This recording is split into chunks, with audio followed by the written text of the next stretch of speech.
The story you're about to hear is a compilation of documented true facts about historical characters, events, or locations. Please sit back and listen as I narrate this story to you.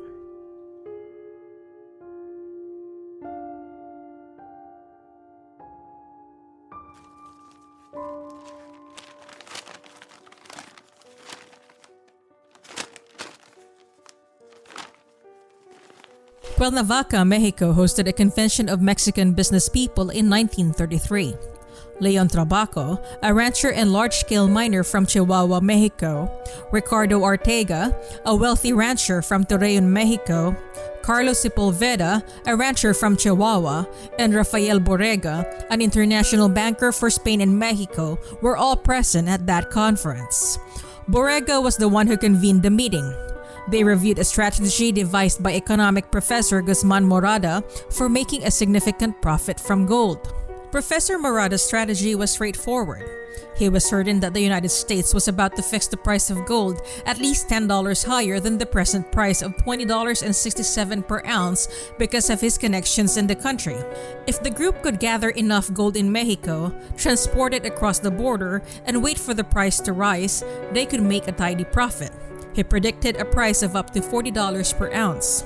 The only problem was that Mexican laws prohibited the exportation of gold, and similarly, U.S. laws frowned heavily on gold smuggling. But Professor Morada had devised strategies to overcome these obstacles. If the men were apprehended, they faced lengthy prison sentences. Trabuco and 4 other men are thought to have been quietly buying up much of Mexico's gold reserves to resell in the United States when the price rose. In addition to Ricardo Artega's gold, Leon Trabuco contributed an estimated 12 tons or 350,000 troy ounces. Furthermore, Artega and Carlos Sepulveda gave Rafael Borega millions of pesos in dollars to buy more gold from small Mexican private miners who sold gold for cash, and they accumulated 5 tons in this way. Gold coins and jewelry were melted down and cast into ingots in a makeshift Mexican foundry. Trabuco, who had become the enterprise's leader, and his associates chose the area near Farmington, New Mexico, in the Four Corners region, as far away from prying eyes as possible, and set to work finding a secluded ranch and a landing strip. The partners had collected nearly 16 tons of solid gold in less than 3 months. They smuggled the gold into the United States, where they faced the possibility of lengthy prison sentences if caught. Trabuco searched the United States for a secure location to hide the illegal treasure. When he couldn't find a suitable location, he decided to bury the gold. Trabuco hired a pilot named Red Moiser to fly the gold to Farmington, New Mexico. Red Moiser had a Stearman crop duster with a 440 horsepower engine and extra fuel tanks for long runs. He agreed to fly the gold after meeting Trabuco at a small landing strip near Kirtland, halfway between Shiprock City and Farmington. Several trips were required to transport all the gold, with the final shipment taking place on July 14, 1933. Trabuco, legend has it, chose a sparsely populated area of New Mexico near the Ute and Navajo Indian reservations. Red Moiser allegedly flew 16 times, each carrying 1 ton of gold. It was then transported by pickup trucks to a secret burial site. Trabuco never told his co-conspirators about the location. He also never made a map. Trabuco was the only person who knew where the gold was buried. According to records, the final shipment was delivered on July 14, 1933. 6 months later, the Gold Reserve Act of 1934 was signed into law. The price of gold skyrocketed. The men's potential profit increased by $7 million overnight. The group decided not to sell the gold in the hopes that the price would rise even further. They were, however, unaware of an executive order pertaining to the Gold Act. It declared that private ownership of gold within the United States was illegal after January 1934. The Gold Reserve Act, signed by President Franklin Delano Roosevelt, stated that all gold in the United States was to be transferred to the United States Treasury, making it illegal to privately own gold and sell it for profit. Trabuco and his associates were left with 16 tons of buried gold that they were unable to profit from. The gold seemed to bring misfortune. 3 of the partners died prematurely within 5 years. Borega died in his Mexico office in 1939. Carlos Sepulveda died in a car accident outside of Monterrey in 1940, and Bill Elliott, better known as Red Moiser, who joined the Air Force when the war began, was killed in action over Germany in 1944. Trabuco was unable to sell the now illegal gold for the next 2 decades. Trabuco attempted to sell the gold to private buyers, but they were all wary of the Gold Act and refused to deal with it. An investigation into his smuggling activities began by the Treasury Department in 1946.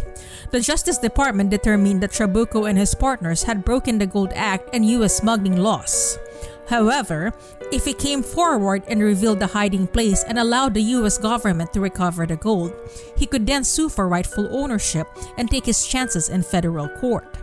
Being a wise man, Trabuco declined and did not cross the U.S. border. He hired a lawyer to represent him.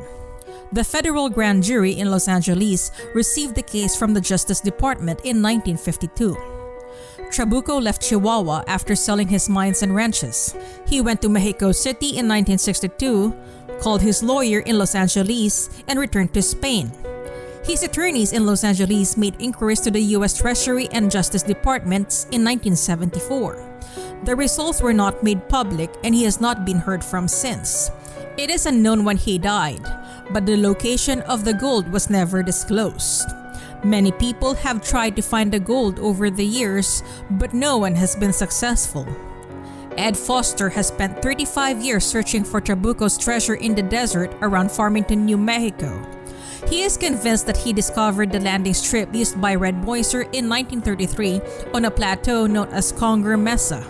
He spoke with a Native American lady and a Navajo woman who were 6 years old in 1933, and both remembered a plane landing and taking off from there. Ed said she remembered several Mexican men who lived on the reservation.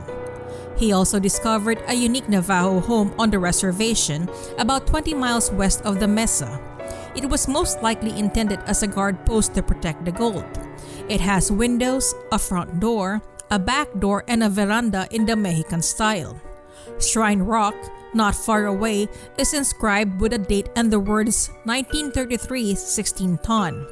Ed refers to it as Shrine Rock, and he believes the gold is buried somewhere within the triangle formed by Conger Mesa, Shrine Rock, and the Mexican-style house. The issue is that 16 or 17 tons of gold do not take up a lot of room. In ingot form, 17 tons take up only 29 cubic feet. One more treasure hunter, Norman Scott, believes Trabuco's treasure has a genuine air to it and that with current technology, it is only a matter of time before it is discovered.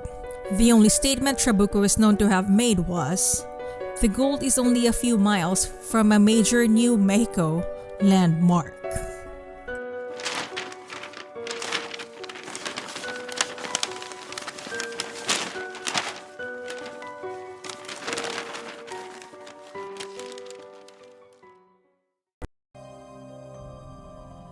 Hey everyone! I just wanted to express how grateful I am that you took time out of your day to listen to my narration. This is Nikki of Twysted Mind, and I'd like to wish you a wonderful rest of your day. Salamat!